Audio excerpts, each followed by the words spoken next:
بسم الله الرحمن الرحيم الحمد لله رب العالمين له النعمة وله الفضل وله الثناء الحسن وصلوات الله البر الرحيم والملائكة المقربين على سيدنا محمد أشرف المرسلين وحبيب رب العالمين وعلى جميع النبيين اللهم علمنا ما جهلنا وذكرنا ما نسينا وانفعنا بما علمتنا وزدنا علما وإنا نعوذ بك من حال أهل النار رب اشرح لي صدري ويسر لي أمري واحلل عقدة من لساني يفقه قولي آمين أما بعد الله تبارك وتعالى dit dans le Coran honoré وتعاونوا على البر والتقوى ولا تعاونوا على الإثم والعدوان, c'est-à-dire et entraidez-vous pour les œuvres de bien et pour la piété, et ne vous entraidez pas pour le péché et la désobéissance à Dieu. Donc la piété des enfants, c'est quoi? C'est le fait d'accomplir tout ce que Allah il a ordonné et d'éviter tous les péchés. D'accord? Et donc pour accomplir tout ce que Dieu leur a ordonné, il faut apprendre c'est quoi qui est interdit. Et pour faire les obligations, il faut apprendre c'est quoi qui est obligatoire. Et la première des obligations en islam, c'est de croire en Dieu et en son messager. D'accord? Le prophète Mohammed, comme il rapporte Al-Bukhari et Muslim, il a dit Afdalul a'mali imanun billahi wa rasulihi, c'est-à-dire la meilleure des œuvres, c'est de croire en Allah et en son messager. D'accord? Si quelqu'un ne croit pas en Dieu, tout le reste de ses bonnes actions, ils ne seront pas comptés dans l'au-delà. Donc la première obligation, c'est de croire en Dieu et après de croire également au prophète de Dieu. D'accord? C'est qui notre prophète? C'est le prophète Mohammed sallallahu alayhi wa sallam. Et après, il y a eu d'autres prophètes. Il y a eu combien de prophètes en tout, Ahmed? Vas-y, Ahmed. 124 000, c'est bien. C'est qui le premier des prophètes? Le prophète Adam. Adam. Et dernier des prophètes? C'est Mohammed. D'accord, très bien. Sallallahu alayhi wa sallam. Et donc, il faut connaître également les attributs des prophètes et qu'est-ce que le prophète nous enseignait parmi les fondements de la religion. Donc ça, c'est l'explication. Donc le premier témoignage, on l'a vu dans les cours derniers, on avait expliqué. C'est quoi? On dit Ashhadu an la ilaha illallah. C'est-à-dire je témoigne et qu'un seul Dieu, c'est Allah.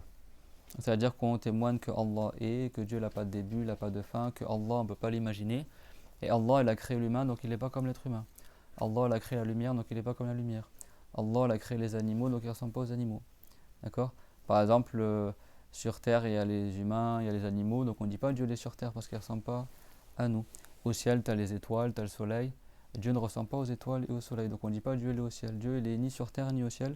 On ne peut pas imaginer Dieu. D'accord? Tout ce qu'on imagine, ce n'est pas Allah. Et Allah, on ne dit pas il a des bras, des jambes, une tête, parce que Dieu n'est pas un être humain. C'est clair? Il y en a, ils croient par exemple que Moussa alayhi salam, vous savez, il y a l'histoire où euh, Dieu il a dit si la montagne elle arrive à me voir, alors tu me verras. Et quand on dit voir Allah, ça ne veut pas dire qu'on voit une image ou quelque chose. Donc quand la montagne, la moitié de la montagne elle s'est effondrée, une partie de la montagne s'est effondrée, parce que Dieu s'est dévoilé à la montagne et la montagne n'a pas supporté, elle s'est effondrée, ça ne veut pas dire que Dieu est descendu sur terre et s'est mis devant la montagne et la montagne s'est écroulée, mais non. Dieu il a fait voir son être à la montagne et la montagne elle n'a pas réussi à supporter cela. Mais le fait de voir une chose n'implique pas forcément que cette chose-là elle soit devant toi, vous avez compris? Pour les créatures, quand tu vois une créature, en général, c'est parce qu'elle est devant toi. Mais quand on dit voir Allah, ça ne veut pas dire que Dieu il est comme la créature, il va se mettre devant toi, tu vas le voir. C'est clair, mon tout le monde? Ça, ces gens-là, ils n'ont pas compris que Allah, il ne ressemble pas à ce qu'il a créé. C'est bon? Au paradis, comme on va le voir aujourd'hui, Inch'Allah, tous les musulmans au paradis, ils verront au moins, sans que Dieu soit au paradis, ils verront Allah, mais sans que Allah soit au paradis. C'est clair? Donc quand on dit voir Allah, ça ne veut pas dire que Dieu il va venir devant nous et on va le voir. Allah il n'est pas concerné par le mouvement, le fait de venir, de partir, de descendre, de monter. Ça c'est les créatures. Donc on ne compare pas Dieu à sa créature, c'est bon? Nous on monte pour venir au cours, on descend quand on repart. Dieu il n'est pas comme nous. Et ceux qui ne comprennent pas cela, c'est parce qu'ils n'ont pas compris qu'on ne compare pas Allah à la créature. La créature, pour que tu la vois, il faut qu'elle se montre devant toi, il faut qu'elle soit une image, il faut qu'elle soit une forme. Et Dieu il n'est pas créé. Donc quand on dit voir Allah, ça ne veut pas dire que tu vas avoir une image, une forme ou quelque chose comme ça. C'est clair? D'ailleurs, c'est pour ça que les musulmans n'auront aucun doute quand ils seront au paradis qu'ils verront Allah, parce qu'ils verront quelque chose qu'on ne peut pas imaginer, qui n'a pas d'apparence, qui n'a aucun équivalent. C'est clair? Donc la règle en islam, c'est qu'on n'imagine pas le Créateur. Et ça, c'est marqué dans le Coran. Wa anna ila rabbikal muntaha. à Allah s'arrêtent les imaginations. Et ça, tous les savants musulmans ils ont dit la même chose. Parce que Allah, il a dit Fala tadribu lillahi al-amthal. N'accordez pas des ressemblants à Allah. C'est bon, les enfants? Nous, par exemple, on mange, on est fatigué, on dort, on vit, on meurt, d'accord? Dieu, on ne dit pas qu'il dort, on ne dit pas qu'il est fatigué, on ne dit pas qu'il a un début, il a une fin. Après, Dieu, il a une vie, mais c'est pas comme notre vie à nous. C'est pas une vie qui est faite de l'âme, de chair, de sang, etc.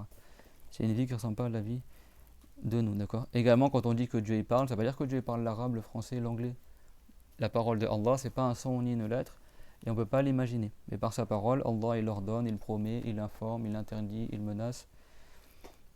Et donc sa parole, c'est pas un son ni d'être ni une langue. Mais on l'appelle parole, parce qu'il faut bien donner un nom pour désigner l'attribut de Allah Azza wa Jal. Et au jour dernier, les musulmans et les non-musulmans, tous, ils entendront la parole de Allah, qui n'est ni un son, ni d'être, ni une langue. Et tous en même temps, ils seront interrogés par Dieu. Tous en même temps. Si la parole de Dieu était comme notre parole à nous, bah, ce serait impossible qu'on soit tous interrogés en même temps.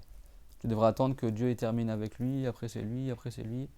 Et nous, on sera tous interrogés en même temps, environ 1 heure de temps au jour dernier. C'est pas tout le jour dernier qui sera interrogatoire. Juste un moment très court dans le jour dernier, on sera tous interrogés en même temps. Et chacun il comprendra quelque chose de différent. Et ça prouve que la parole de Allah n'est pas comme la parole des créatures. C'est ça que Dieu il a dit ثُمَّ رُدُّوا إِلَى اللَّهِ مَوْلَاهُمُ الْحَقِّ أَلَا لَهُ الْحُكْمُ وَهُوَ أَسْرَعُ الْحَاسِبِينَ. Les gens ils seront renvoyés à Dieu et au jugement de Dieu au jour dernier. C'est lui qui nous jugera et c'est lui qui fait l'exposition des actes aux créatures le plus rapidement. فمن أقوى الأدلة لأهل السنة والجماعة على أن كلام الله عز وجل ليس حرفا ولا بصوت ولا بلغة أننا يوم القيامة في ساعة من الوقت نسأل كلنا يوم القيامة الكافر والمسلم وحتى الأنبياء لكن سؤالهم سؤال تشريف وكلهم في آن واحد وكل واحد يفهم ما يعنيه من السؤال فهذا يدل على أن كلام الله عز وجل ليس بحرف ولا صوت ولا لغة وليس بمخلوق وإلا ما كان يتأتى ذلك إذا كان كلام الله مثل كلام العالمين. Et donc voilà, donc ça c'est en résumé ce qu'on a vu dans les cours derniers et on avait commencé le deuxième témoignage. Donc quand on est musulman on dit quoi? Il n'y a qu'un seul Dieu, c'est Allah, et on dit quoi? La ilaha illallah. C'est quoi la deuxième parole? Muhammad Rasulullah. D'accord? On dit quoi? La ilaha illallah. Dites la ilaha illallah. Muhammad Rasulullah. Ça veut dire quoi Muhammad Rasulullah? Ça veut dire Muhammad est le prophète de Allah. Donc le deuxième, il y a deux témoignages. Le premier c'est de témoigner qu'il n'y a qu'un seul Dieu, c'est Allah. Et le deuxième c'est de témoigner que Muhammad est le prophète de Allah. Et quand on témoigne que Muhammad est le prophète de Allah, ça ne veut pas dire qu'on considère qu'il n'y a que Muhammad qui est le prophète de Allah. Comme on a vu tout à l'heure, il y a combien de prophètes en tout? 124 000. Et combien de messagers? 313. C'est qui les 5 meilleurs prophètes? Sur ton pied là. C'est qui les 5 meilleurs prophètes? C'est Mohammed. Il y a Nour dedans, oui. Ibrahim, Isa, Moussa. Dans l'ordre, c'est Mohammed, Ibrahim, Moussa, Isa et Nour. Tous les prophètes qui ont reçu un livre révélé, comme on a vu dans le cours dernier, les savants ont dit que ce sont des prophètes messagers. Ça, c'est un avis. Et selon un autre avis, c'est tous les prophètes qui ont reçu une nouvelle loi. Parce que d'un prophète à un autre, ce qui change, c'est pas la religion. Tous les prophètes sont musulmans. Allah Ta'ala, il a dit وَمَا أَرْسَلْنَا مِن قَبْلِكَ مِن رَسُولٍ إِلَّا نُوحِي إِلَيْهِ أَنَّهُ لَا إِلَهَ إِلَّا أَنَا فَاعْبُدُونِ. Que Dieu il a envoyé, tous les prophètes qu'il a envoyés avant Mohammed, ils ont tous reçu comme révélation qu'il n'y a qu'un seul Dieu, c'est Allah, et qu'il faut adorer Allah. Donc tous les prophètes sont musulmans. Comme dans le Coran c'est marqué La nufarriqu bayna ahadim min rusuli. On ne fait aucune différence entre quiconque parmi les prophètes. Le musulman il croit en tous les prophètes. Il croit en Jésus, il croit en Moïse, il croit en Daniel. Tous les prophètes, c'est tous musulmans. Mais ce qui change d'un prophète à un autre, des fois, c'est la loi. Nous, on a combien de prières à faire par jour, Fodé? 5. 5. À l'époque de Jésus, on avait combien? Vous savez? À l'époque de Harissa, on avait 2. À l'époque de Adam, il y avait combien de prières à faire? 1. D'accord? Est-ce qu'à l'époque de Moussa, Moïse, ils jeûnaient Ramadan? Non, ils jeûnaient un autre mois que Ramadan. Ils jeûnaient, mais ce n'était pas le mois de Ramadan. Ramadan, c'est le nom du mois, c'est pas le nom du jeûne. D'accord? Et nous, on jeûne le mois de Ramadan. Ça, les lois, elles changent, d'accord? Au niveau de la zakat, À l'époque de Moussa, ils donnaient plus de zakat que nous. Mais ils avaient moins de prières à faire que nous. Mais à l'époque de Moussa, il fallait prier que à la mosquée. Si tu priais en dehors de la mosquée, ta prière n'était pas valable. فما يختلف بين نبي ونبي هو الشريعة أحيانا إذا كان بين الرسول والرسول الرسول على قول هو من أنزل عليه كتاب سماوي وعلى قول هو الذي أوحي إليه بشرع جديد فالذي يختلف بين الرسل ليس الدين دينهم واحد كما قال تعالى لا نفرق بين أحد من الرسل إن الدين عند الله الإسلام لكن ما يختلف بينهم ما يفرق والفارق بينهم بين الأنبياء عليهم الصلاة والسلام هو الشريعة إذا كان رسولا فيوحى إليه بشرع جديد غير الشرع الذي قبله للنبي قبله مثلا في أيام موسى عليه السلام كانوا يصلون صلاتين في أيام آدم صلاة واحدة وفي شريعة محمد عليه الصلاة والسلام يصلون 5 صلوات كذلك صيام رمضان هذا خاص بأمتنا أما في الأمم السابقة كانوا يصومون شهرا غير رمضان فمعنى أشهد أن محمدا رسول الله أعلم وأعتقد وأعترف أن محمد بن عبد الله بن عبد المطلب ابن هاشم بن عبد مناف القرشي صلى الله عليه وسلم عبد الله ورسوله إلى جميع الخلق ويتبع ذلك اعتقاد أنه ولد بمكة وبعث بها وهاجر إلى المدينة ودفن فيها ويتضمن ذلك أنه صادق في جميع ما أخبر به وبلغه عن الله. Donc la signification de je témoigne que Mohammed est le message de Allah, c'est je sais, je crois et je reconnais que Mohammed, il s'appelle comment le père du prophète Mohammed alayhi salam? C'est Fodé. Alors si vous ne savez pas, vous ne répondez pas. Les enfants, vous vous en rappelez ou pas? Le père du prophète s'appelle Abdullah, d'accord? Et sa mère, elle s'appelle Amina, très bien. Et son grand-père Abdul Muttalib. Alors c'est pas obligatoire que tu connaisses toute la famille du prophète, c'est un devoir personnel. Mais au minimum, tu dois connaître le nom du prophète et le nom de son père. Donc le prophète s'appelle comment? Mohammed. Et son père, il s'appelle Abdullah. Donc on dit c'est Mohammed, fils de Abdullah. Il s'appelle comment le père du prophète? Abdullah. C'est un devoir sur chaque musulman et musulmane responsable de savoir ça. Son grand-père s'appelle Abdul Muttalib. Après son arrière-grand-père c'est Hashim. Et son arrière-grand-père c'est Abdul Manaf. Mais ça c'est pas un devoir personnel, mais c'est un devoir communautaire. La science est de deux sortes. Il y a des choses dans la religion où c'est un devoir sur tous les musulmans et toutes musulmanes qui est pubère de savoir, ce qu'on appelle ilmul hal, comme savoir la croyance, la purification, la prière, l'apostasie, le chapitre des péchés, etc. Pour être pieux, il faut savoir tout ça pour pouvoir accomplir bien la religion. Et après, tout ce qui est en plus de ça, c'est un devoir communautaire. Comme connaître les détails, tout le Coran par cœur, connaître, mémoriser les hadiths du prophète, connaître les détails dans le fiqh, connaître par exemple les preuves rationnelles détaillées de tel et tel sujet de la religion, ou concernant les prophètes. Tout ça, c'est, faut qu'une partie, apprendre l'arabe, apprendre le français, apprendre l'anglais, apprendre la médecine, apprendre la science du bâtiment, les arts martiaux, nager, monter à cheval, tirer à l'arc, apprendre comment construire des maisons, etc. Et tout ce qu'on a besoin dans la société, ça c'est un devoir communautaire. C'est bon? Apprendre à écrire, apprendre à lire, apprendre tout le Coran. Ça c'est pas un devoir sur chaque musulman, mais c'est un devoir sur une partie des musulmans, de sorte que le besoin soit rempli dans l'endroit où les musulmans y vivent. Et la tribu de Quraysh, le prophète Mohammed, c'est la meilleure des tribus arabes. Donc le prophète Mohammed, on dit qu'il est Qurashite, d'accord, la tribu de Quraysh. Quraysh en arabe, ça veut dire le petit requin. Donc les savants ont divergé pourquoi la tribu de Quraysh a été nommée comme ça. Et certains ont dit ça veut dire parce que les gens ils se rassemblaient tous à Quraysh.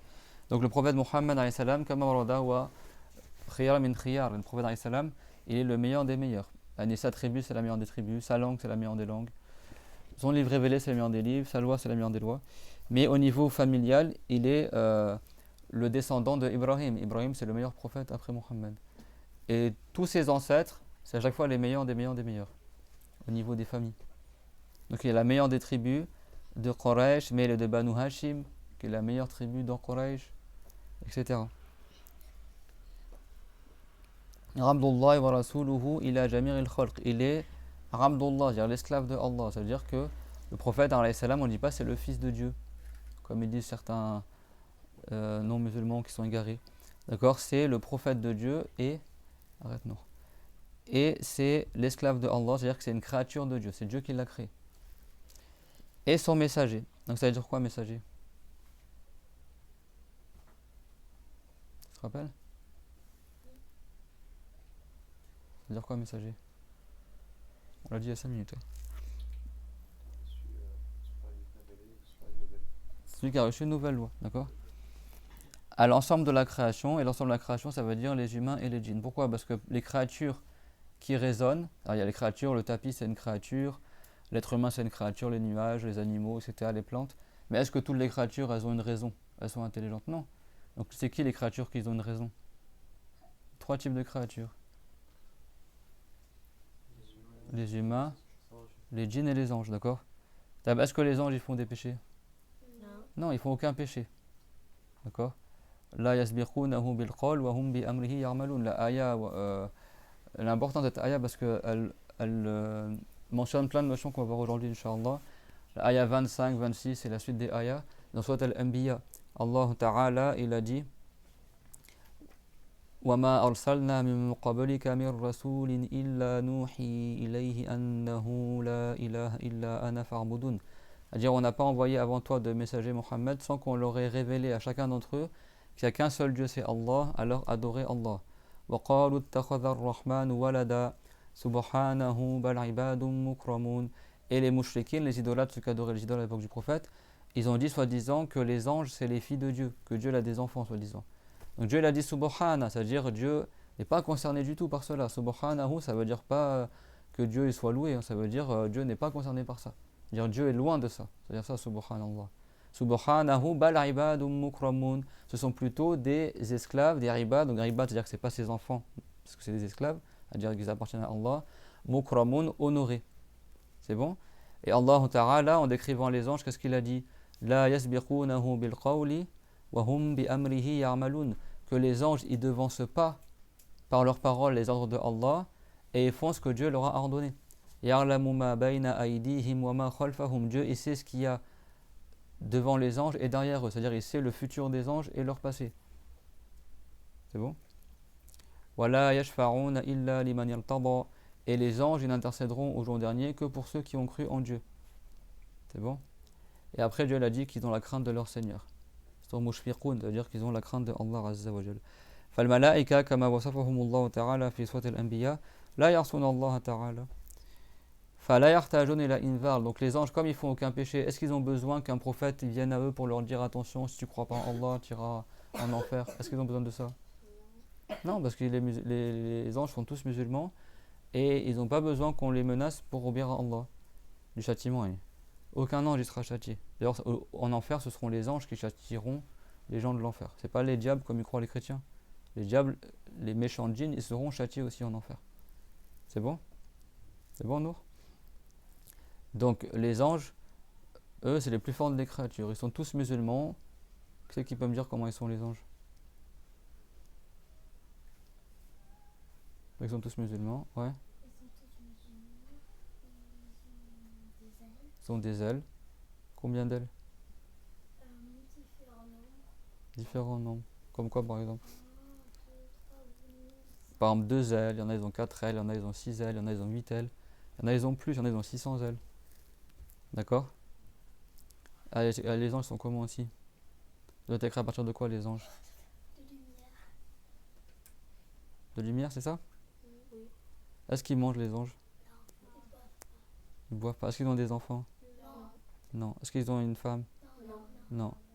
Donc les anges, ils ont été créés en une seule fois et mourront une seule fois. Ils n'ont ni mâle ni femelle.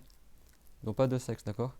Mais un ange, il peut prendre l'apparence d'un humain, mais il prendra toujours l'apparence que d'un homme, très beau, mais sans sexe, d'accord?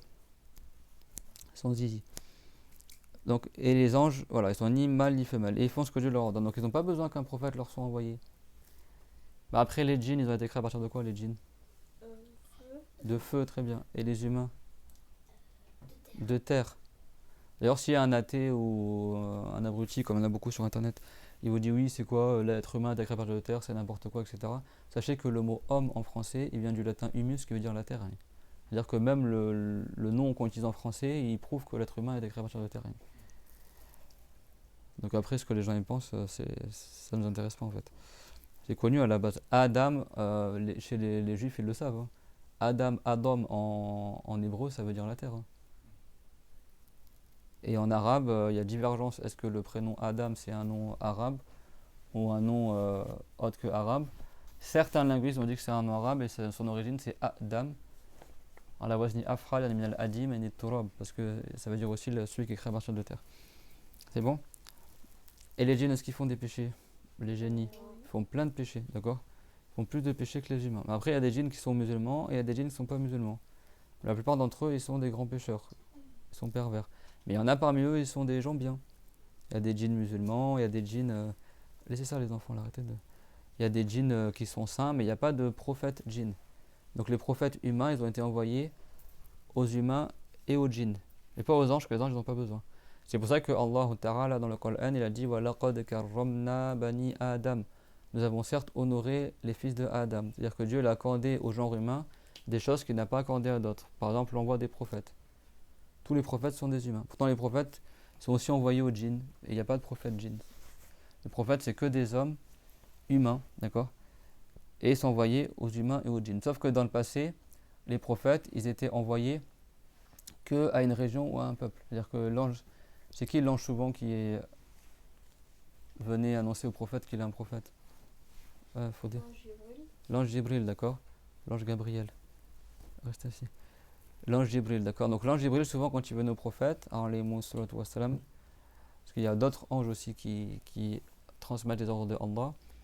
Et ben, Jibril disait au prophète, par exemple, toi tu es envoyé à telle région, ou toi tu es envoyé à tel peuple. C'est bon? فالرسول عليه السلام قال كان النبيون يرسلون إلى قومهم مثلا إما يرسلون إلى ناحية معينة أو إلى قوم معين وقال عليه الصلاة والسلام وأنا أرسلت إلى العالمين كافة يعني أرسل إلى جميع الإنس والجن. Quant au prophète Mohammed عليه السلام, il a été envoyé à toutes les créatures, à tous les humains et tous les djinns. Il n'a pas été envoyé juste pour les Arabes ou juste pour les gens de la Mecque ou juste pour une certaine région, etc. Dans le passé, il y avait par exemple le prophète Ibrahim qui était en Palestine et il y avait son cousin ou un proche parent, le prophète Lot, qui était envoyé dans une autre région. C'était à la même époque, mais dans des régions différentes. À l'époque du prophète Isa, t'as les prophètes Zacharia, t'as les prophètes Yahya, mais les prophètes étaient envoyés soit à une région, soit à un peuple. Et le prophète Mohammed, il a été envoyé à tous les peuples jusqu'à la fin du monde. Même s'il est décédé, mais son message il continue à être transmis. Donc c'est comme s'il était encore vivant et qu'il appelait les gens à l'islam. C'est clair, donc c'est ça que ça veut dire. Qu'il a été envoyé afin qu'il soit un avertisseur pour les mondes, c'est-à-dire pour les humains et pour les djinns, comme il a dit Ibn Abbas. Et donc ça suit cela que le prophète, il est né où le prophète Mohammed, vous savez? À la Mecque. Et il est devenu prophète où? À la Mecque. Et après il a fait quoi au bout de 13 ans? Ouais. Jusqu'à Médine, d'accord. Et il est mort où le prophète Mohammed? À Médine. Donc, c'est un devoir de croire que le prophète il est né à la Mecque, c'est bon? Il est né pas loin de la Kaaba, un endroit qu'on appelle Souqul Layl. Aujourd'hui, il y a une maison à cet endroit-là, la bibliothèque de la Mecque. Et il est resté 13 ans à la Mecque, et après, il a fait l'hégire sur ordre de Allah. Il est parti à Médine, parce que c'était un devoir de renforcer les musulmans à Médine. Donc, tous les musulmans qui étaient capables à l'époque du prophète, à cette époque-là, ils devaient faire l'hégire à Médine. Et après, il est décédé à Médine, c'est bon? Et il n'est pas parti à Médine parce qu'il avait peur des gens. Non, le prophète n'avait pas peur des gens, mais il l'a fait pour ordre de Allah Ta'ala. Et il est décédé à Médine. Donc c'est un devoir de croire quoi? Qu'il est né à la Mecque, c'est bon? Il a reçu la mission de prophète à la Mecque. Est-ce qu'il était vraiment à la Mecque, dans la Mecque, quand il est devenu un prophète? Une question. Dans la grotte. Quelle grotte? Vous savez les enfants? La grotte de Hira, qui est en haut d'une montagne qu'on appelle Jabal al-Nour, la montagne de la lumière, c'est bon? Donc il n'était pas exactement dans la Mecque, mais comme il était résident à la Mecque, c'est comme s'il a reçu la révélation à la Mecque, c'est bon? وأوحي إليه عليه الصلاة والسلام وكان في جبل النور في غار حراء فلم يكن داخل مكة يعني المدينة نفسها البلد الأمين لكن هو كان مستوطنا بها فلذلك يقال إنه أوحي إليه في مكة ثم هاجر ليس خوفا ولا جبنا من المشركين إنما بأمر من الله عز وجل وهجر المدينة ودفن فيها. Et aujourd'hui, comme on a dit, il y a quoi? Une coupole verte, là où il est enterré. Vous avez vu ça à Médine? Il y a la mosquée. À la base, il n'est pas enterré dans la mosquée. Il est enterré où le prophète à la base?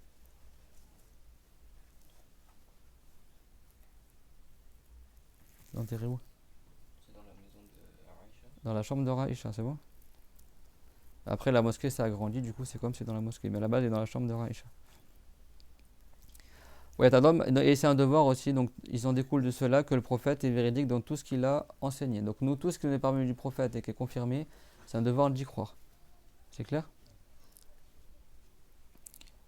Allah Ta'ala, il a dit en parlant du prophète Mohammed alayhi sallam, wa ma yantiqu anil hawa in huwa illa wahyun yuha. Que le prophète, il parle pas de sa tête dans la religion, mais il ne fait que retransmettre ce que Dieu lui a révélé. Donc si le prophète, lui, il parle pas de sa tête dans la religion, est-ce que nous, on va parler de notre tête dans la religion? Est-ce qu'on va dire ce qu'on veut? Non. Donc nous, on n'a pas la révélation, mais du coup, on apprend pour savoir qu'est-ce qui a été révélé au prophète Mohammed alayhi salam. Et c'est ce qu'on va voir aujourd'hui, Inch'Allah, concernant la croyance. Donc c'est un devoir de croire dans tout ce que le prophète il nous a enseigné et transmis de la part de Allah Ta'ala. فَمِنْ ذَلِكَ عَذَابُ الْقَبْرِ فَيَجِبُ الْإِيمَانُ بِعَذَابِ الْقَبْرِ وَقَدْ وَرَدَ فِي الْقُرْآنِ ذَلِكَ النَّارُ يُعْرَضُونَ عَلَيْهَا غُدُوًّا وَعَشِيًّا وَيَوْمَ تَقُومُ السَّاعَةُ أَدْخِلُوا آلَ فِرْعَوْنَ أَشَدَّ الْعَذَابِ. Donc la première chose qu'un devoir de croire parmi ce qui est cité dans le livre, c'est le châtiment de la tombe. Châtiment de la tombe, il y a des gens, quand ils seront enterrés dans leur tombe, après, s'ils étaient des gens mauvais, etc., ils seront châtiés dans leur tombe. Et ce châtiment-là, qui est avant le châtiment de l'enfer, avant le châtiment de l'au-delà, c'est un châtiment qui est dans la période qu'on appelle al-Balzakh. Et Balzakh, marna ou bil-lugha al-arabiyya, al-hajiz, yani ma bayna al-maut wal-ba'th. هذا البرزخ في هذه المدة يعني الشخص يرجع إليه عقله فإما يتنعم في قبره وإما يتعذب. فعذاب القبر يقول في هذه المدة بين الوفاة والبعث. Donc le châtiment de la tombe, il est dans cette période-là qui est entre le bas monde et l'au-delà. Période où la personne dans sa tombe, sa raison, elle revient à lui, c'est comme s'il redevient vivant et il se remet à entendre et à voir, etc. Sauf que plus bouger, il ne peut pas sortir, etc. Donc si c'était un bon musulman qui était vertueux, eh ben, sa tombe elle sera agrandie, il sera comme dans un jardin, il sera heureux dans sa tombe. Et si c'était quelqu'un de mauvais, qui n'était pas croyant, ou alors un musulman qui faisait beaucoup de péchés et qui est mort sans se repentir, et bien par exemple, la tombe, il y a du feu dedans, il brûle dans sa tombe. Ou alors, la tombe, elle se resserre et ça s'écrase comme ça, ses côtes s'entrecroisent. Voilà, des serpents qui viennent le manger, etc. Des serpents horribles. Dieu, il a créé des sortes de serpents qui existent que dans la tombe, qui ne sont pas des serpents qu'on voit habituellement. Il y en a, ils ont plusieurs têtes, etc. Allah Ta'ala khalaqa anwar min al-baha'im, misl tharabin, masalan. لا توجد في الحياة على وجه الأرض إنما خلقها لتعذيب الكافرين مثلا. Et d'autres choses encore. Par exemple, le non-croyant, il verra dans sa tombe, il verra la place qu'il aura en enfer. Et il verra la place qu'il aurait eue au paradis s'il avait été croyant. Donc il sera encore plus déprimé, triste. Et il y aura du souffle de l'enfer qui ira dans sa tombe et il sera déjà dans un grand châtiment. Et celui qui est croyant, et ben dans sa tombe, Dieu il fait sentir à la personne l'odeur du paradis. Il lui fait voir aussi sa place qu'il va avoir au paradis et la place qu'il aurait en enfer s'il n'avait pas été croyant. Et du coup, il est encore plus heureux d'être sauvé. Donc, il y a beaucoup de choses à dire. Donc ça, Allah Ta'ala, il a dit qu'en parlant des gens qui adoraient Pharaon, des gens qui adoraient le soleil, les idoles, etc., il a dit seront exposés au feu le matin et l'après-midi, 2 fois par jour. Et le jour où il y aura le jour dernier, alors faites entrer les gens qui suivent Pharaon dans le pire des châtiments. Donc, comme Dieu l'a dit le jour où ce sera le jour dernier, ça veut dire que ça c'est après le châtiment qu'ils ont eu l'exposition au feu, le matin et l'après-midi. Donc on comprend que cette exposition-là au feu, elle était avant le jour dernier. Donc ça veut dire avant le jour dernier, était où? Dans la tombe. Donc c'est après le châtiment de la tombe. Donc dans le Coran, il y a presque des textes explicites à ce sujet-là. Également, Dieu l'a dit, ça nous razibuhum marratayn, qui va châtier certains peuples 2 fois, c'est-à-dire une fois dans la tombe et une fois dans l'au-delà. C'est bon? Mais dans les hadiths, c'est explicite le châtiment de la tombe. Parmi les causes fréquentes du châtiment de la tombe, c'est quand quelqu'un il va faire pipi, qu'est-ce qu'il fait? Il se met de l'urine sur lui. À nous, on a appris en tant que musulman, quand tu vas aux toilettes, par exemple, tu prends la bouteille d'eau avec toi, quand tu as terminé de faire pipi, après tu verses de l'eau pour enlever l'urine qui reste, les gouttes d'urine. C'est pas tu te rhabilles directement, après le pipi il va dans le caleçon ou la culotte par exemple. Parce que se souiller avec l'urine, c'est un très très grand péché. Alors si quelqu'un il est enfant, il ne tombe pas dans le péché, mais s'il est adulte, il tombe dans le péché. Et la plupart des musulmans qui seront châtiés dans leur tombe, c'est parce qu'ils se souillaient avec l'urine. Et ça, il y a beaucoup de gens aujourd'hui, ils croient que c'est quelque chose qui est pas grave, etc. Et le prophète alayhi salam, il a dit c'est un grand péché. Et également ceux qui font beaucoup de la médisance, qui servent la discorde, tout ça, ça c'est les deux causes les plus fréquentes du châtiment de la tombe. يعني النميمة والغيبة والعدم الاستنزاء من البول. الرسول قال استنزهوا من البول فإن عامة عذاب القبر منه. Préservez-vous de vous souiller avec l'urine, car certes la plupart du châtiment de la tombe provient de ça. Donc c'est un devoir de croire au châtiment de la tombe. ومن عذاب القبر يعني ضغطة القبر يعني القبر تنضغط على الميت بحيث تختلف أضلاعه فهكذا ينكبس في القبر. وَنَعِيمُهُ et les bienfaits de la tombe, d'accord, les délices de la tombe. Les musulmans vertueux, ils auront du bonheur dans la tombe. C'est pour ça que le prophète il a dit quoi? Il a dit la tombe, يعني القبر إما روضة من رياض الجنة أو حفرة من حفر النيران. هذا من باب التشبيه ليس من باب الحقيقة. Le prophète alayhi salam, il a dit la tombe c'est comme soit un jardin du paradis, un des jardins du paradis, ou soit une des fosses de l'enfer. Ça veut pas dire que réellement ta tombe ce sera un jardin du paradis, mais ça ressemblera. Les gens vertueux, par exemple, il y a des anges plus beaux que des soleils qui s'assoient avec lui dans sa tombe. Sa tombe, elle est élargie. Alors, s'il est pieux, par exemple, 70 coudées, et des fois, il y en a, c'est plus encore. D'accord? Mais Dieu, il a voilé ces sujets-là à la plupart des gens. Ça veut dire que si toi, tu ouvres la tombe de quelqu'un, qu'il soit musulman ou pas, tu vas pas voir que la tombe est élargie, ou tu vas pas voir du feu, ou tu vas pas voir. Quoique, des fois, ça arrive, tu vois réellement du feu qui sort de la tombe de certaines personnes, ou des fois des gros serpents qui sortent, des choses comme ça. Et il y en a aussi, Dieu leur fait voir certains délices de la tombe de certains saints. Mais la plupart des gens, Dieu ne leur montre pas cela. في كثير من الأحيان الله تعالى يخفي أحوال أهل القبور. لماذا؟ لأنه أكثر الناس في القبر يتعذبون. فلو كان نحن يعني نرى عذاب أهل القبور يعني كان الناس من شدة الخوف كانوا تركوا الدفن، كانوا تركوا الأموات على وجه الأرض ولم يتدفنوا. فلذلك الله تعالى من حكمة ذلك من الحكمة يعني أنه أخفى ذلك على العباد إلا لمن شاء سبحانه وتعالى. Parce que la plupart des gens dans leur tombe ils sont châtiés. La plupart ils sont pas croyants, la plupart ils faisaient beaucoup de péchés, etc. Et donc si Dieu nous faisait voir l'état des gens dans les tombes, tellement on aurait peur, tu vois, il se fait brûler, l'autre il est écrabouillé, l'autre etc. Que les gens ils auraient délaissé d'enterrer leurs morts. Donc ils laisseraient leurs morts à la surface de la terre. Donc pour pas que les gens délaissent l'enterrement, parce que c'est un bienfait pour nous d'être enterrés, parce que la terre elle mange le corps. Si tu laisses les corps à la surface de la terre, après il y aurait plein de maladies, plein de nuisances, etc. Donc pour que les gens ils continuent de s'enterrer, Dieu il a voilé la plupart de l'état des gens dans leur tombe. Mais à certaines personnes, Dieu leur fait voir certaines choses qui se passent dans la tombe, soit des délices, soit des malheurs. C'est clair? Ceux qui entendent le cri des gens qui sont jetés dans la tombe, c'est les animaux, autres que les humains et les djinns. C'est vrai que des fois les chiens ils hurlent à la mort à côté des cimetières, ou même quand tu passes à cheval, ou le cheval il se cabre, etc. Parce que quand la personne est dans sa tombe, si elle est pas croyante, etc., après il y a 2 anges qui viennent la voir dans sa tombe, qui l'interrogent. Alors pour tous les gens de notre communauté, ça on le verra tout à l'heure. Et donc après elle est châtiée la personne par les anges, et ils poussent un cri terrible, et tout le monde entend ce cri-là, sauf les humains et les djinns. Et les animaux, ça va dans le hadith, qu'ils entendent ça, et ils maudissent du coup la personne. C'est ça que Dieu il a dit, que les gens qui maudissent, ils les maudissent. C'est-à-dire ici, ça veut dire donc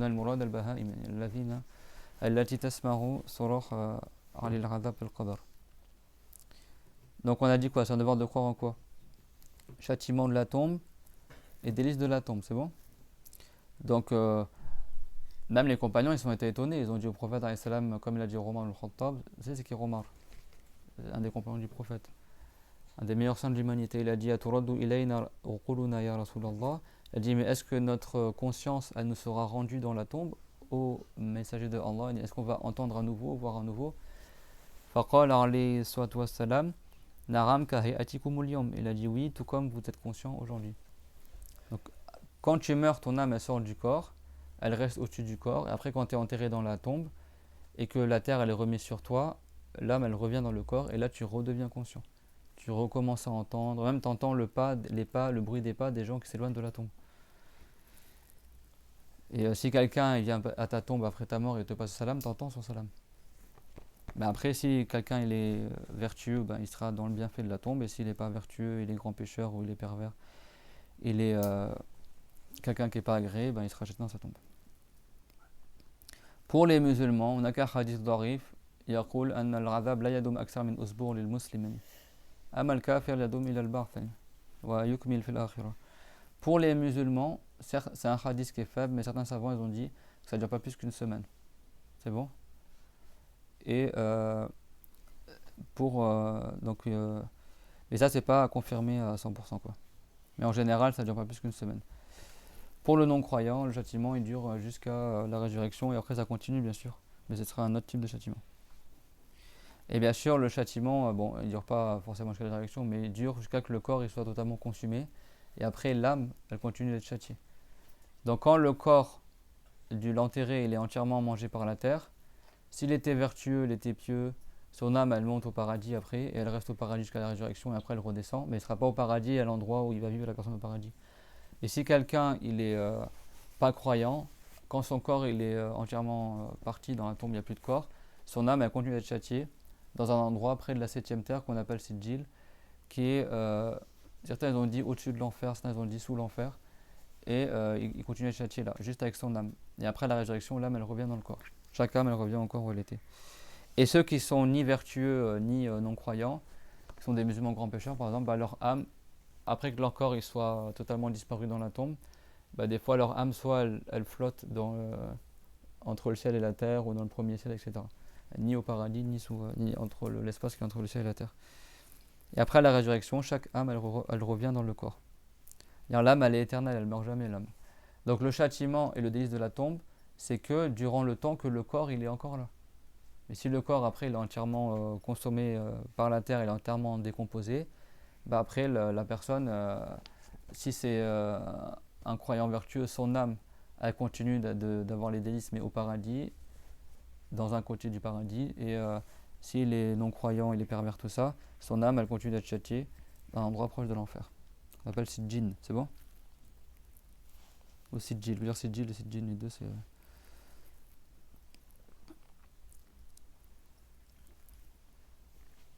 Donc le châtiment il est à la fois par le corps et par l'âme. Après quand il n'y a plus de corps, bah, il est que par l'âme. Et le délice c'est à la fois par le corps et par l'âme, et quand il n'y a plus de corps, après c'est par l'âme. Mais au paradis et en enfer, quand les gens ils seront au paradis ou en enfer, ils entreront finalement au paradis et en enfer par leur corps et leur âme. C'est pas juste leur âme comme disent les chrétiens. Pour les chrétiens c'est que l'âme qui va au paradis ou en enfer. Il dit pour eux et c'est pas le corps. Non, c'est l'âme et le corps. Mais avant la résurrection, quand on a dit que l'âme va proche de l'enfer ou au paradis, ça c'est avant la résurrection. Ça c'est que l'âme, parce que le corps elle a été mangé par la terre. Quant aux prophètes, les prophètes quand ils sont enterrés, la terre elle ne mange pas leur corps. Ils restent comme s'ils étaient vivants quoi. Et également certains musulmans comme les martyrs de guerre, ceux qui sont morts dans les batailles, ou ceux qui meurent par exemple dans les décombres, par exemple en Palestine, ceux qui sont tués injustement, des choses comme ça, certains types de martyrs, dans des batailles ou autres quoi. Bah, certains leur corps ils ne décomposent pas. Et ça même en Palestine, c'est connu quoi, à notre époque là en ce moment là. T'as des corps, genre 10 mois après, ils les récupèrent, ils sont toujours pas décomposés. Donc ça, c'est parce qu'ils sont morts martyrs, certains. C'est bon? Et certains saints aussi, leur corps, il n'est pas mangé par la terre. Mais la plupart des humains, même des musulmans et des vertueux, leur corps, il est mangé par la terre. Sauf les prophètes et certaines personnes qu'on a dit. C'est bon? وسؤال الملكين منكر ونكير فهناك ملكان واحد اسمه منكر والآخر نكير وهنا المراد يعني مخوفان ليس معناه منكر يعني أنه يعني بمعنى الحرام يعني بمعنى مخوف يعني مخوف يعني. بعض العلماء قال هناك مجموعة نكير ومجموعة منكر فأحد تلك المجموعة يذهب يعني ملك من تلك المجموعة وملك من تلك المجموعة يذهبان لسؤال الميت وبعضهم قال غير ذلك. Donc Munkar et Nakir, quand la personne est enterrée dans sa tombe, il y a deux anges qui vont l'interroger. وَسُؤَالَ الْقَبْرِ هَذَا خَاص بِأُمَّتِنَا. Et l'interrogatoire de la tombe par les deux anges Munkar et Nakir, ça c'est que dans notre communauté à nous, la communauté du prophète Mohammed. Quand on dit notre communauté, ça ne veut pas dire la communauté musulmane, ça veut dire tous les gens de notre époque, de la communauté du prophète Mohammed. C'est-à-dire les musulmans et les non-musulmans. Il y a deux anges qu'on appelle Munkar et Nakir. Munkar et Nakir en arabe, ça veut dire qu'ils font très peur les deux. C'est bon?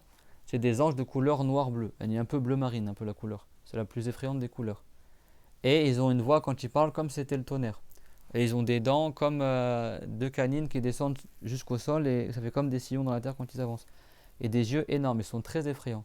Ces deux anges-là, ils vont interroger tous les morts de notre communauté, qu'ils soient musulmans ou pas musulmans, sauf les prophètes. Les prophètes ne sont pas interrogés dans leur tombe. Le prophète Mohammed, il n'est pas interrogé. Et ils te posent trois questions, ces anges. Nous tous, on aura ces trois questions-là.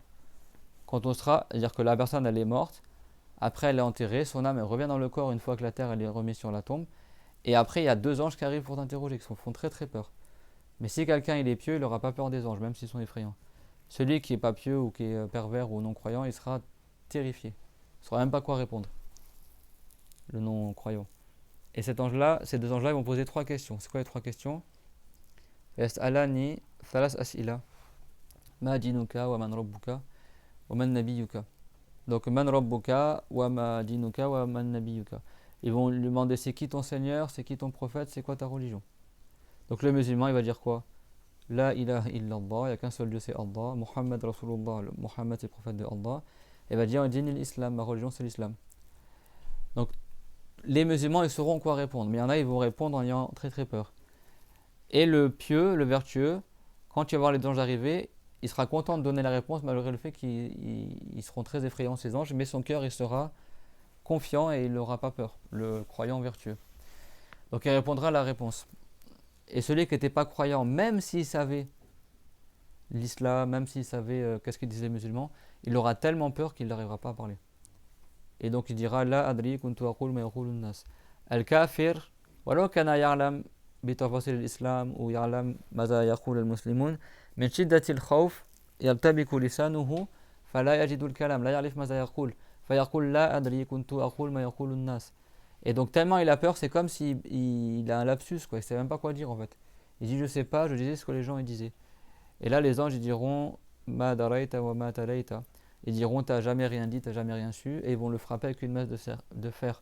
يضربونه بمطرقة من حديد بين أذنيه. Il le frappe entre ses deux oreilles, sur la nuque, d'accord. Et là il pousse un cri terrible, ce non-croyant là, et tout le monde entend ce cri sauf les humains et les djinns.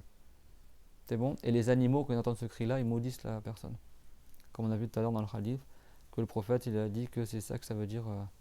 C'est rapporté que yalranuhum al-larinun. Yalranuhum al-larinun. Que ceux qui maudissent, ils les maudiront. Mais Dieu il a voilé ce cri-là aux humains et aux djinns.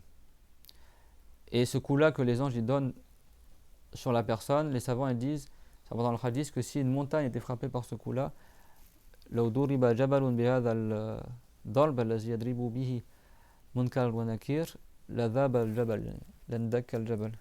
La montagne elle aurait été réduite en poussière. Donc ça c'est parmi les châtiments de la tombe. Donc tout le monde sera interrogé, sauf les prophètes et sauf les gens des autres communautés. Ça ne veut pas dire que les gens des autres communautés n'auront pas de châtiment, mais ils n'auront pas la question, c'est bon. Après il y a un moyen entre guillemets de ne pas être interrogé dans la tombe. Pour le musulman, une fois qu'il est enterré, il y a ce qu'on appelle le talqin. Bon, ça pour les wahhabis disent c'est haram, c'est bidra, alors que ça pas dans le hadith. Et en fait, une fois que le mort est enterré, tu dis au mort, tu l'appelles 3 fois, et après il s'assoit, et après tu lui fais dire le témoignage en fait. Et quand Munkar et Nakir ils arrivent, et ben, ils disent qu'est-ce qui nous retient auprès de quelqu'un qui a déjà répondu, et après ils repartent. C'est bon, donc ça c'est une bonne sunna de le faire après l'enterrement, ce qu'on appelle le talqin. Tu dis Arab d'Allah ibn Amatillah et oh un tel fils de telle femme, tu le répètes 3 fois. Et après tu dis Uthkul al-rahda alladhi minta alayhi fi dunya shahadata an la ilaha illallah wa anna Muhammadan Rasulullah. Récite le pacte que tu as fait dans le bas monde, le témoignage qu'un seul Dieu c'est Allah et que Muhammad est son messager. Annaka radita bil islam dina wa Muhammadin nabiyya. Yani billahi rabba wa bil islam dina wa bil Qur'an imama. Que tu as accepté Dieu comme Allah comme Dieu, Mohammed comme prophète, le Coran comme livre, etc. Et l'islam comme religion. Après, il y a toute une parole à dire, et après, si tu l'as dit, et ben après, les anges, ils repartent, quoi. Ils n'interrogent pas la personne dans sa tombe. C'est bon pour tout le monde. Donc, c'est Munkar et Nakir. Certains, ils ont dit que c'est un groupe d'anges qui s'appelle Munkar, et un groupe d'anges qui s'appelle Nakir, parce qu'il y a plein de gens qui meurent tous les jours. Donc certains ils ont dit qu'en fait tu as plein d'anges qui s'appellent Munkar et plein d'anges qui s'appellent Nakir qui sont la même caractéristique. Et je vois qu'il y a un mort et qui est enterré, ben il y a un de Munkar et un de Nakir qui vont le voir dans la tombe. Et certains ils ont dit que non, que ces anges-là ils se dédoublent. Laum ashbah, mardoum qol. Laum ashbah fa yatakafarun. Ça, ils ont dit que c'est 2 anges, mais ils peuvent se dédoubler, quoi, ou se détripler, etc. Wal barthu, et la résurrection. Donc, el barth, quand les gens ils sont enterrés, après Dieu il envoie une pluie, une sorte de pluie sur terre qui rentre dans la terre, et après les corps des humains ils sont ressuscités. Quand tu es enterré dans ta tombe, tu as le bout de ta colonne vertébrale, le bout du dos, le bas, là, un tout petit os qui est tout petit, qui est plus petit que le coccyx. C'est à partir de là que le squelette humain il a été créé. Quand tu meurs et que ton corps il se décompose, tout le squelette disparaît sauf ce bout-là, qu'on appelle Rajbut Dhanab. Et Rasul Mazaqal, Minhu khuliqa wa alayhi rakkab, que c'est à partir de cet os-là que l'être humain il a été créé, dans le squelette, et c'est sur cet os-là que l'être humain il sera recréé une deuxième fois. C'est ce qu'on appelle la résurrection, et tout le monde y sortira de sa tombe. Les prophètes ils sortiront habillés, tout ça, honorés, et la plupart des gens ils sortiront tout nus. Ceux qui sont morts dans la mer, ils sortiront de la mer. Ceux qui sont enterrés dans la terre, ils sortiront de la terre, et du coup, les gens ils seront les uns sur les autres. La plupart des gens, mais les gens vertueux et les prophètes, ils seront honorés, ils seront sur des chamelles, habillés, ils seront rassasiés, abreuvés, etc. Ils n'auront pas à craindre.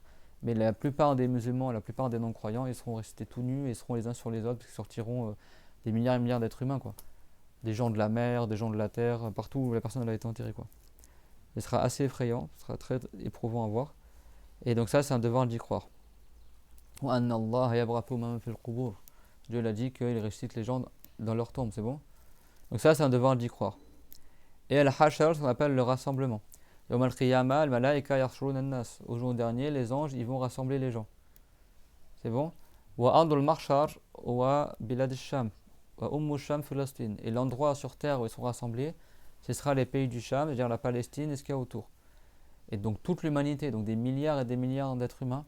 Donc Dieu, il agrandira cette terre-là pour que tout le monde puisse rentrer dedans. Yazal ard, tilka al-ard tuwassa yawm al-qiyamah. Allah Ta'ala yuwassi'u hadhihi al-ard hatta tas'a al-nas. Tous les humains et même les animaux ils seront rassemblés. Hatta al-baha'im tuhsharu yawm al-qiyamah. Al-usud wal-kilab wal-qitat wal-ghayr zalika. Tous les animaux. Wa idha al-wuhush hushirat. Dieu l'a dit lorsque les fauves seront rassemblés. Tous les lions qui ont existé ils viendront. Tous les chats qui ont existé ils viendront. Tous les chevaux, tous les girafes, tous les animaux. Il y aura énormément, et il y aura toute la création des humains, des djinns, des animaux qui sera rassemblée au jour dernier. C'est quelque chose de très extraordinaire à voir, de très effrayant, de très éprouvant. C'est un jour, vraiment le jour dernier, c'est quelque chose dont on n'arrive même pas à imaginer. Et donc, ils seront rassemblés dans la terre de Palestine et ce qui est autour, mais ce sera agrandi.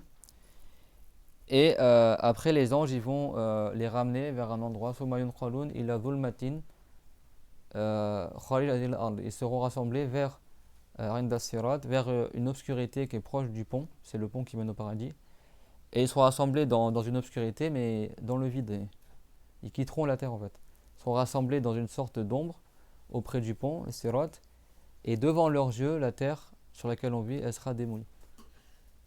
Wa amamahum tudakku hadhihi al-ard dakka wa tubaddalu ghayra hadhihi al-ard. Elle sera démolie, kul al-jibal, kul al-buyut ou ghayr zalika, toutes les montagnes, les maisons, ça, tout ça va s'écrouler. Les montagnes elles vont se transformer en poussière. Dieu l'a dit, tu verras les montagnes, tu penses qu'elles sont encore solides, alors qu'en fait elles sont en train de voltiger comme les nuages, c'est-à-dire qu'elles seront kalarin shil manfoush, comme Dieu l'a dit. Al manfoush, ça veut dire comme la laine qui est effilochée que tu jettes en l'air, quoi. C'est-à-dire qu'elles vont se transformer en poussière et après elles vont se disloquer dans le vent. C'est bon? Donc tout sera détruit et après la terre elle sera transformée en une autre terre qui sera lisse. Fatasir al-ard al-mubaddala كخبزة النقي يعني كالخبز من الدقيق الأبيض يعني كالأديم المشدود كالجلد يعني المشدود يعني تكون أملس يعني كلها أملس ما فيها علم لأحد ولا جبال ولا وديان ولا ظل سوى ظل العرش. Cette terre-là sur laquelle on vit, elle sera totalement démolie et transformée, elle sera aplanie et elle sera comme une sorte de grande étendue toute plate. Le prophète il a dit comme le pain, tu sais, le pain libanais ou le pain arabe qui est tout plat, qui est tout blanc. Comme elle sera blanche comme de l'argent, kalfidda, et elle sera comme le cuir tendu. Yani. Tu vois la peau du tambour par exemple ou du douf, sera toute plate et toute lisse. C'est-à-dire qu'il n'y aura aucun endroit pour se cacher, aucune ombre, aucun arbre, aucune montagne. La seule ombre qu'il y aura au jour dernier sera l'ombre du trône. Le trône, le jour dernier, il va être proche. Et le soleil va se rapprocher de la tête des gens au point que les gens ils vont transpirer, ils vont souffrir, sauf les prophètes et les gens vertueux. Ils seront châtiés. Ce sera un jour terrible, d'accord? Donc ça, c'est la terre changée. Et après, les gens ils seront remis sur cette terre-là. Wal qiyama. Al qiyama, yani مأخوذ من قوله تعالى يوم يقوم الناس لرب العالمين ألا يظن أولئك أنهم مبعوثون ليوم عظيم يوم يقوم الناس لرب العالمين. Dans Surat al-Mutaffifin, Dieu l'a dit, ces gens-là ne pensent-ils pas qu'ils seront ressuscités vers un jour où les gens ils se tiendront debout pour le Seigneur des mondes. Donc comme on sera interrogé debout au jour dernier, donc on l'appelle le jour de la position debout, le Yawm al-Qiyamah, le jour où les gens ils seront debout pour être interrogés par Allah. Donc c'est un devoir de croire en cela. Le jour dernier il commence à partir du moment où les gens sont ressuscités de leur tombe, si leur corps a été mangé par la terre, et il se termine quand tous les gens du paradis sont installés au paradis et tous les gens de l'enfer sont installés en enfer. Et certains savants ils ont dit que tout l'au-delà, après c'est le jour, ça continue quoi. Donc ça c'est le jour dernier, comme ils disent les Français, le jour le plus long. Il dure combien de temps le jour dernier? Vous savez? Combien de temps? 50 000 ans. Fi yawmin kana miqdaruhu 50 alf sana. Dans un jour dont sa durée est de 50 000 ans, 50 000 années qu'on compte. C'est-à-dire que ta vie dans le bas monde, elle vaut rien par rapport au niveau de la durée, c'est rien par rapport à la durée du jour dernier. Il y a 50 étapes au jour dernier qu'on appelle la sorte Yawm al-Qiyamah, et chaque étape au jour dernier dure 1000 ans. L'interrogatoire au jour dernier dure combien de temps? 1 heure sur 50 000 ans. Il y aura des différents châtiments, différentes choses qui vont se passer. Il y aura des bienfaits aussi pour les gens vertueux. C'est un jour très très long. C'est ça qu'on appelle le jour le plus long. Il dure 50 000 ans. والحساب أن يعرض أعمال العباد عليهم يوم القيامة تعرض عليهم أعمالهم. Donc au jour dernier, donc al-hisab, c'est le rendement des comptes. Chacun, Dieu va lui montrer ses œuvres qu'il a fait. On a un livre au jour dernier avec les choses de bien et les choses de mal que tu as fait, les bonnes actions et les péchés. Dedans, il n'y a pas les déconseillés ou les choses indifférentes, mais les bonnes actions et les péchés.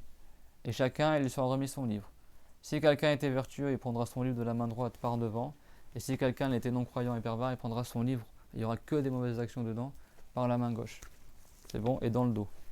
Le musulman, il aura les bonnes et mauvaises actions. Et le non-croyant, il aura que des péchés dans son livre. Et donc, Dieu il interrogera les gens au jour dernier. Ceux qui étaient vertueux, ils seront heureux d'être interrogés, comprendront ce qui va les rendre heureux. Et ceux qui étaient pas vertueux, ils seront châtiés parce qu'ils entendront l'interrogation.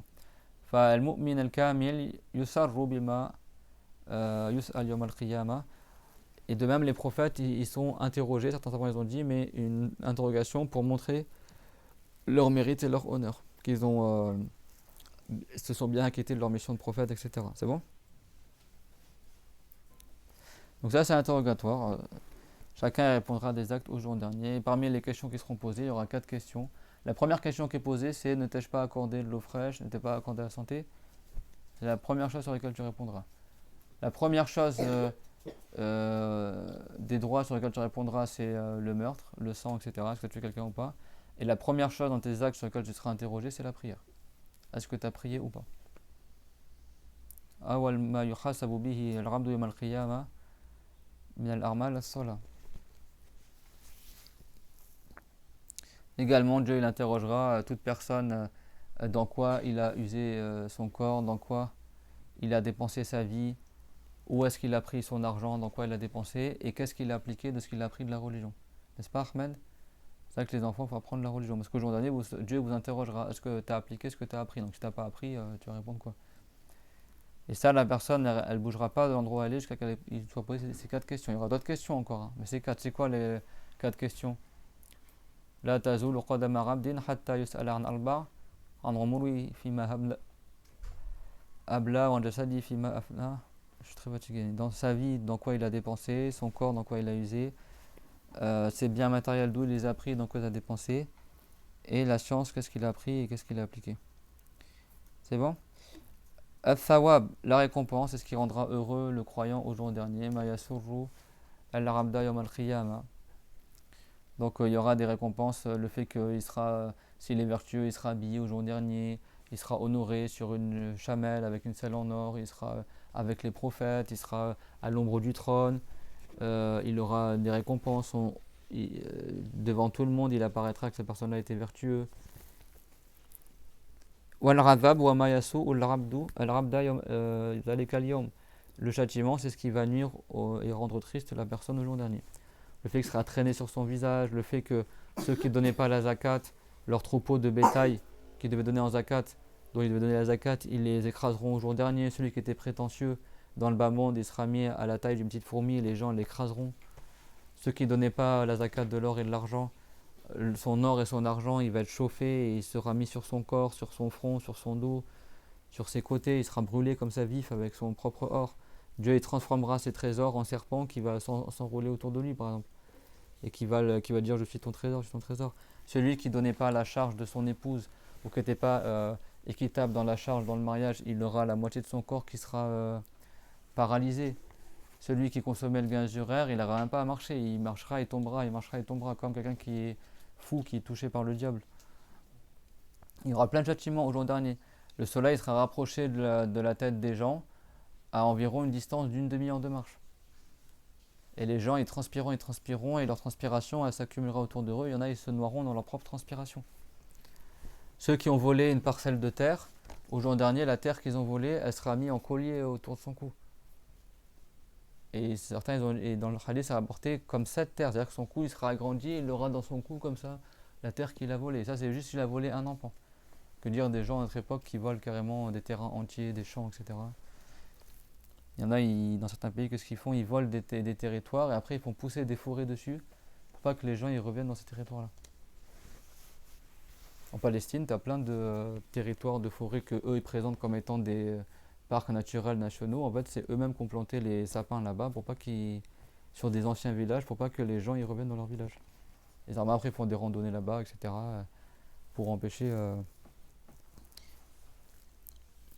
Donc voler un terrain justement, c'est quelque chose qui est interdit également. Que ce soit le musulman ou non musulman. Il y a plein de châtiments au jour dernier. Al-Mizan, Allah Ta'ala qala wal-waznu yawma'idhin al-haqq. La balance, Dieu l'a dit, la balance au jour dernier sera véridique. Il y a 2 anges qui pèseront les actes des personnes. C'est qui ces 2 anges? Vous savez? C'est Jibril et Mikaïl. Donc les anges, comme on a vu au début du cours, ils ne trahissent pas, ils ne se trompent pas dans la religion, ils ne désobéissent pas à Allah Azza wa Jal. C'est bon? Ils font que ce qui leur a été ordonné. Donc la balance sera forcément véridique au jour dernier. Donc il y a 2 plateaux dans la balance, un plateau pour les bonnes actions et un plateau pour les mauvaises actions. C'est bon? Certains ils ont dit que ce sont les feuilles de nos actions qui seront pesées dans la balance. Certains ils ont dit que c'est la personne elle-même qui sera pesée dans la balance. Certains ils ont dit que c'est des volumes que Dieu écrira. Imma safahat al-ramal tuzanu yawm al-qiyamah fi kafatay al-mizan. بعضهم قال شخص نفسه يوزن في الميزان. بعضهم قال الله تعالى لا يخلق أحجاما يعني للحسنات والسيئات فتلك الأحجام هي التي توزن في الميزان. Et donc la balance, il y a 3 cas de figure. Soit le côté des bonnes. Alors pour le croyant, le non-croyant, il n'aura que le plateau des mauvaises actions qui sera rempli. Donc forcément, il ira en enfer et il sera châtié avant l'enfer et dans la tombe, à la résurrection, au jour dernier, dans l'enfer et pour l'éternité. Le musulman, lui, comme il a des bonnes actions qui comptent dans l'au-delà, il y aura les plateaux des bonnes actions et des mauvaises actions qui sera rempli. Donc là, il y a 3 cas de figure. Soit le plateau des bonnes actions, Ahmed, soit le plateau des bonnes actions, il est plus lourd que les mauvaises. Donc dans ce cas-là, qu'est-ce qui se passe si le plateau des bonnes actions est plus lourd que les mauvaises? Ouais. Il va au paradis, d'accord, parmi les premiers. Ou soit le plateau des mauvaises actions, il est plus lourd que les bonnes actions. Là, qu'est-ce qu'on dit? On dit il est sous la volonté de Allah. Si Dieu veut lui pardonner quand même, il lui pardonne, sinon il mérite d'aller en enfer. C'est bon? À la base, il mérite d'être châtié, mais c'est possible que Dieu lui pardonne quand même. Et le 3e cas de figure, c'est quand les 2 plateaux sont à égalité. Bonne action et mauvaise action. Si les deux plateaux sont à égalité, alors la personne, elle ne sera pas châtiée, mais elle n'ira pas non plus au paradis parmi les premiers. Donc ils attendront sur un mur, qui est entre le paradis et l'enfer, qui a une forme de crête. C'est comme une muraille comme ça, qui a une forme de crinière, qu'on appelle l'Araf. D'accord, Araf parce que les crêtes, ça veut dire les crinières. C'est une forme de crête, comme la crête du cheval. Et les musulmans, ils attendront sur ce mur-là avant d'entrer au paradis. Comme Dieu l'a dit, wa al-Araf rijal. Et sur l'Araf, il y a des gens, d'accord. Donc ça, c'est qui répète les trois cas. Si le plateau de la balance des bonnes actions est plus lourd que les mauvaises, qu'est-ce qui se passe pour le musulman?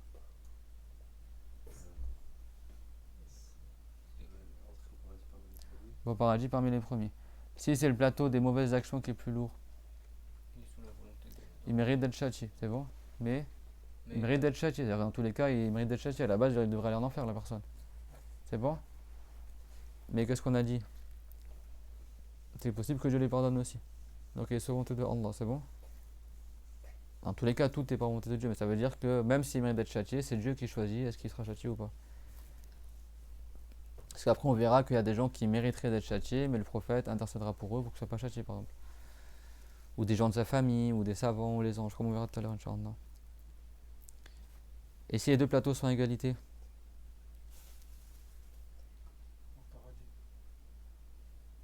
Il va au paradis, mais. Et quoi? Hein? Ouais. Mais c'est étonnant, quand il y a un truc, on le cite il y a 5 minutes, il n'est pas capable de le répéter tel qu'on l'a dit, quoi. Ils sont sur le mur, l'Araf, et ils attendent, ils sont pas parmi les premiers. C'est bon, je pose la question, c'est pour voir si vous avez assimilé ce qu'on a dit. Parce que ça, là, tout ce qu'on voit, c'est un devoir personnel de le savoir. Hein. C'est pas sunna. Hein. Donc c'est étonnant, si un truc il y a 5 minutes, on le dit, vous n'êtes pas capable de le répéter. Donc c'est important les enfants, surtout pour vous. Donc, c'est clair pour tout le monde les trois choses. فإذا كان كافة الحسنات تغلب كافة السيئات فهو يدخل الجنة بلا عذاب. إذا كان كافة السيئات تغلب كافة الحسنات فهو تحت مشيئة الله يستحق العذاب لكن إن شاء غفر عنه وإن شاء عذبه. وإذا استوت الكفتان فهو لا يعذب لكن لا يدخل إلى الجنة مع الأولين ويكونون ينتظرون دخولهم الجنة على الأعراف يعني هو سور الجدار بين الجنة والنار كما قال تعالى في القرآن وعلى الأعراف رجال. والنار, le feu de l'enfer, d'accord. L'enfer on l'appelle An-Nar, on l'appelle Lava, on l'appelle Al-Khutama, on l'appelle Al-Hawiya, il a plusieurs noms l'enfer, d'accord. Et donc, ouais. Oui, bah ça arrive les enfants, c'est pas moi qui vous demandez. Hein. Donc le feu de l'enfer, il a été utilisé pendant 1000 ans jusqu'à devenir rouge, après il a été utilisé pendant 1000 ans jusqu'à devenir blanc, et après il a été utilisé pendant 1000 ans jusqu'à devenir noir. Donc le feu de l'enfer il est noir ténébreux. En enfer tout est sombre. D'accord. Donc c'est un devoir de croire à l'enfer, et l'enfer il est créé actuellement, et il est où l'enfer? En dessous de la 7ème terre. Tu as la terre sur laquelle on vit, dessous il y a une autre terre, après une autre terre et une autre terre, après tu as la 7ème terre, et en dessous de la 7ème terre, détaché de la 7ème terre, tu as l'enfer. Et l'enfer, il a des murs, il a un toit, il a un sol. Et l'enfer, il est avec des montagnes et des vallées. C'est-à-dire que ça s'enfonce de plus en plus. Et plus la personne est mauvaise, plus elle est au fond de l'enfer. Il y a 19 vallées en enfer. C'est ça que Dieu l'a dit, Alayha Tisratarash. Il y a 19 anges chefs qui gardent les vallées de l'enfer. Et après, ils ont d'autres anges qui, derrière, sous chaque ange, qui châtissent, qu'on appelle Zabanir. C'est bon? Il y a 19 vallées en enfer. Et plus la personne est mauvaise, plus elle va au fond de l'enfer. Et celui qui va tout au fond de l'enfer, c'est le non-croyant, quoi. Même les djinns, les diables mécrants, ils iront en enfer aussi. Hein. C'est pas du tout, comme on a croit, le royaume du diable, hein, pas du tout. Hein. Il sera le plus châtié en enfer. Innal munafiqina fi ad-darkil asfali minan nar. Dieu l'a dit, certes, ceux qui font croire qu'ils sont musulmans, mais ils ne sont pas musulmans, ils seront au fin fond de l'enfer. Parce qu'ils seront châtiés pour avoir délaissé la foi, et ils seront châtiés pour avoir trompé les musulmans en faisant croire qu'ils étaient musulmans. Et ça, il y en a beaucoup à notre époque. Comme les wahhabites ou les sectes là, les faux soufis ou les gens qui font croire qu'ils sont musulmans et en fait ce sont des sectes égarées qui ont une mauvaise croyance et qui s'habillent comme les musulmans, qui récitent le Coran, qui parlent l'arabe mais qui ont une croyance, qui croient que Dieu est dans le ciel, que Dieu s'incarne dans les créatures, que Dieu est partout ou que Dieu c'est comme un être humain, ou que Dieu il s'assoit, ou que Dieu il parle avec une langue et comme nous, ou que Dieu il est sur terre, ou des choses comme ça, ou que Dieu et le monde c'est la même chose, ou que nous, Dieu il est en nous, des choses comme ça. Ça c'est pas des musulmans quoi. C'est des munafiqin. Il faut croire aux gens qui sont musulmans et en fait ils sont pas musulmans. Et en enfer il y a plein de types de châtiments. Il y a le feu, il y a aussi le très grand froid.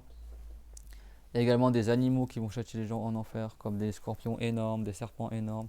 Il y a des montagnes de feu, les gens en enfer ils ont des habits de feu, ils boivent le pu, ils boivent ce qui dégouline d'eux. La personne en enfer non croyante, sa peau elle brûle et après Dieu crée une nouvelle peau, après ça brûle 100 fois par jour, sa peau elle est recréée, elle rebrûle, elle recrée, elle rebrûle, elle est recréée. Certains savants, certains compagnons du prophète ont dit dire 100 fois par jour. C'est tellement le feu de l'enfer est puissant que après, il y a plein de choses à dire. Le cours, il est résumé, donc on ne va pas tout détailler. Donc, que Dieu nous préserve de l'enfer. Amin. Après, le sirat, le pont. Alors, un sirat, c'est pas le sirat dans la Fatiha. Irdina sirat al-mustaqim, c'est autre chose. Un sirat, le sirat al-mustaqim. Le sirat al-mustaqim ou dinul haq, l'islam. Le sirat al-mustaqim dans la Fatiha, ça veut dire la bonne guidance, l'islam, d'accord? Le sirat qu'on parle ici, c'est un pont qui surplombe l'enfer. Il part de la terre changée, minal ard al-mubaddala, wa yasilu ila maqarib al-jannah. Ce pont-là, il monte jusqu'à un endroit proche du paradis, à côté du paradis. Donc il part de la terre changée et il monte comme ça le pont jusqu'à à côté du paradis. C'est bon? Donc les gens pour aller au paradis, il faut qu'ils traversent le pont. Et sous le pont, il y a l'enfer. Donc si tu tombes du pont, tu vas en enfer. Bah, tu vas l'enfer, il y a un toit, donc tu vas et après les anges, ils jettent les gens en enfer. Et les gens, tajlibi marmaluhum, an-nas yani yamuruna bis-sirat ala hasab al-amal. Les gens ils traversent le pont en fonction de leurs œuvres. Si quelqu'un est un musulman très vertueux, il passera le pont en volant. Il y en a, il passera le pont en courant. Il y en a en marchant très lentement. Et sur le pont, le côté du pont, il y a des grands crochets, comme les crochets du boucher là, où tu accroches la viande dessus là, les gros crochets en métal. Donc il y a des musulmans, ils tomberont du pont et après le crochet il les transpercera et il les remettra sur le pont. Après ils retomberont. Donc ils traverseront le pont dans la très forte douleur. C'est clair, mon tout le monde? Et il y en a, ils tomberont carrément du pont. Le non-croyant, à peine il mettra son pied sur le pont, qu'il glissera et tombera. Il ne pourra pas traverser. Et le pont, il est très très glissant. Il est très large, mais il est très glissant. Wa amlas fa yasrubu mururuhu. فبعضهم يمرون على الصراط كالبرق بعضهم طائرين بعضهم يمشون بعضهم يتساقطون غير ذلك. Le bassin, El Haoud. Donc chaque prophète au jour dernier il aura un bassin. C'est clair? À dire de l'eau. Quand tu traverses le pont, après tu arrives. Qu'est-ce qu'il y a? Tu arrives près du paradis et à côté du paradis, il y a des grands bassins. La semaine prochaine, c'est le dernier cours. Après, il n'y aura pas cours pendant l'été, c'est bon? C'est ça que là, je me fatigue au faire le cours, mais après, la semaine prochaine, c'est le dernier cours. C'est clair? Et vendredi, il n'y a pas cours jusqu'à le mois d'août. C'est bon? Donc, patientez sur moi, mais au moins on termine le deuxième témoignage. Donc, le bassin, chaque prophète, il aura un bassin. C'est ce que les gens ils boivent avant d'entrer au paradis. C'est quoi le bassin, Ahmed? C'est les gens, avant d'entrer au paradis, ils boivent de l'eau du bassin qui est plus blanche que la neige, plus sucrée que le miel, plus délicieuse et parfumée que le musc.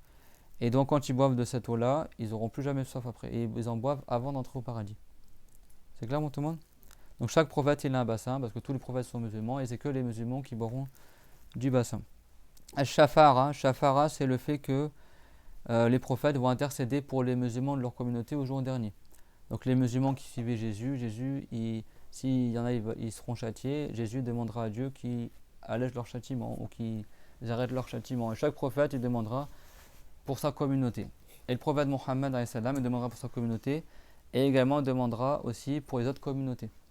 Qu'au jour dernier, tellement il y aura des châtiments à cause du soleil qui se rapproche, etc., que les gens ils vont aller voir Adam pour demander que Adam il intercède pour eux. Et Adam il dira moi je peux pas intercéder pour tout le monde. Donc ils vont voir quelqu'un d'autre, après un autre prophète. Jusqu'à qu'ils vont voir le prophète Isa, et Isa va leur dire allez voir le prophète Mohammed. Et le prophète Mohammed il va aller sous le trône, il va se prosterner sous le trône. Et Dieu va lui inspirer de faire des louanges qu'aucun être humain n'a jamais dites à Allah.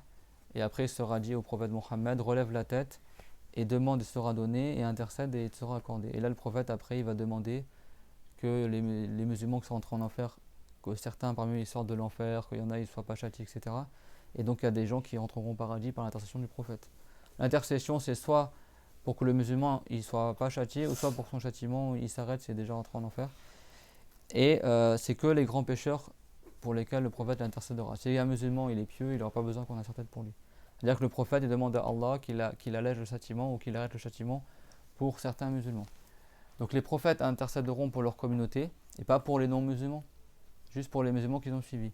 Également les anges, également les savants vertueux qui ont appliqué la religion, également si tu as des enfants et tu leur as fait la rakhikha quand ils étaient petits, tu as égorgé le mouton pour la naissance de ton garçon ou de ta fille, tu as rasé la tête et tu as donné en aumône le pesant d'or de ses cheveux, ce qu'on appelle rakhikha, et c'est pas le baptême. Le baptême en français c'est quand tu christianises quelqu'un. D'accord? Donc quand l'enfant est né, on fait ce qu'on appelle rakhikha. Si c'est un garçon, la sunna c'est d'égorger 2 moutons, tu peux faire un si tu as envie.